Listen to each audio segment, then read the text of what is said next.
What up, Schwiener here, episode 14 of our West Brom career mode. Apologies on the delay in the video.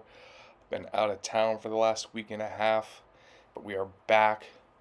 We are back. We are back. Going through our youth scouting report here. Again, don't have enough money to buy anybody. A couple good players to hope, maybe keep an eye on. To again, pray to God that we can find some sort of money some way to sign them, but who knows? Who knows? And we got a really short, quick episode for y'all today.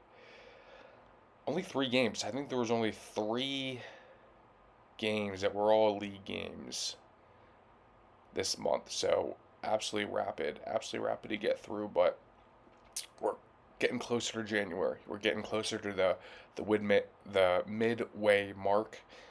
Maybe get some players in, get some players out, see kind of where we're at in the table and what the future holds. But to start the epi off game wise, our guy Amora, there he is. Only needs what, 14 more or 19 more goals to match competition record or club record, whatever it was. We'll see. We'll see if he can do it. But we have Brentford here at home against the Hawthorns, and they have Ferran Torres is, I guess, their big star player these days over at Brentford. After it seems like everybody has left that club, but it's right again. This game and kind of what the other games are were just really boring. But we had a good start. Actually, no, this was the more entertaining one. So we had a quick start, scoring. It's Fruk who you'll see had a good impact this episode.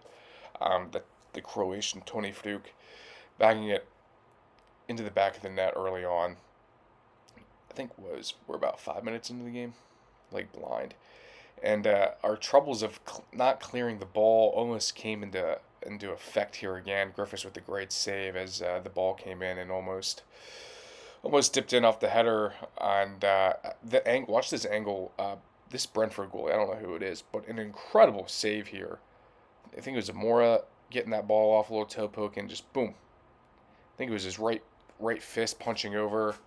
An incredible save, to be fair. Had to throw it in there, keeping this a 1-0 lead for West Brom here. But shortly after, they couldn't stop us. We were banging on the door. It's 2-0.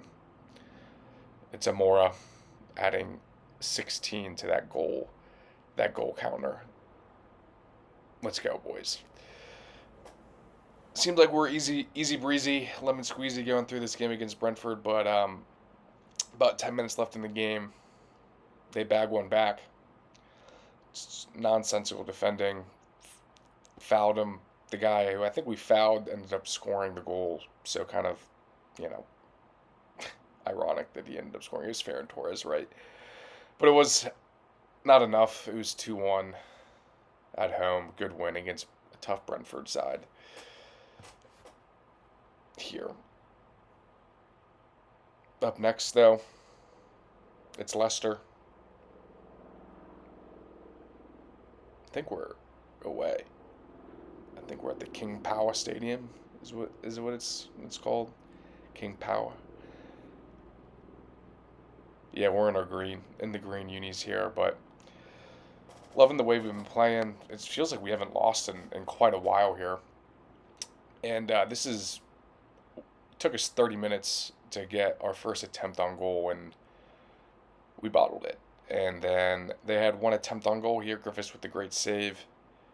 A little foot stuck out there. And that was literally the only highlights of this game. It literally may have been the most boring game I have played in this FIFA. 0-0. We only had like one chances each. It was horrible. And I just wanted to move on as fast as possible out of that game. So we have Aston Villa, a good Aston Villa squad. They're always a threat. They're a top 8 consistent team at this point. Maybe even say top 6. But this is kind of the difference between a top 8, top 6 roster versus us. I mean, I think we are technically top table right now, but we really shouldn't be. But as you can see, roster wise, Aston Villa really just Martinez, Torres back there. They have Kai Havertz, Telemans, Leon Bailey. Like, they have a squad, and Morgan Rogers on the bench is kind of crazy. Maybe we go after him if he's not getting playtime. But what an incredible freaking tackle that was by the Aston Villa defender. I think I was offsides anyways, but really sticking a foot out there.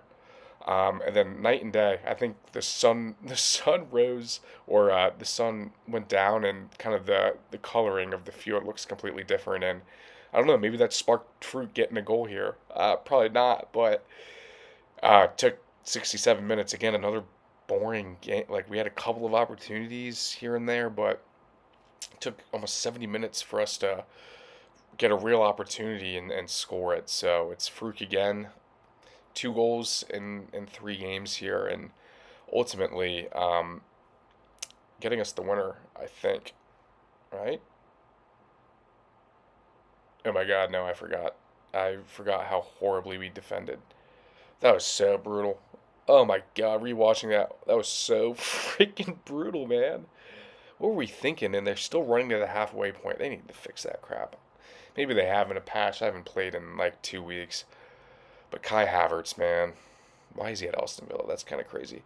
But just horrid defending. I absolutely just jump in for no reason, and he didn't even do anything special. It's just running around. And oh yeah, by the way, we didn't win. We lost in the dying seconds of this game here, as it bangs around, and they've dying minutes. I like had a brain fart about this game, and we ultimately lose. It's Morgan Rogers coming off the bench. Yeah, frustrating loss here. Just letting 2 goals slip at the end, and it's a 1 win, 1 tie, and 1 loss for the month of November with only 3 games, which is kind of bananas. But don't worry, we got a plethora of games up next. Man United, Fulham, Chelsea, Nottingham, Spurs, Wolves, Brighton, and I want to say the FA Cup, maybe? I don't know. In the FA Cup. So December is going to be a huge epi, and we got January, the next window. So 2 big episodes coming up here, so hence why this is going to be a quicker one. But we were sitting fourth, top of the table. Brentford really in sixth. That was a good win then, in terms of the FIFA here, but Aston Villa all the way down. That's crazy. But appreciate y'all watching. Give a like, give a subscribe, and I'll catch y'all in the next one.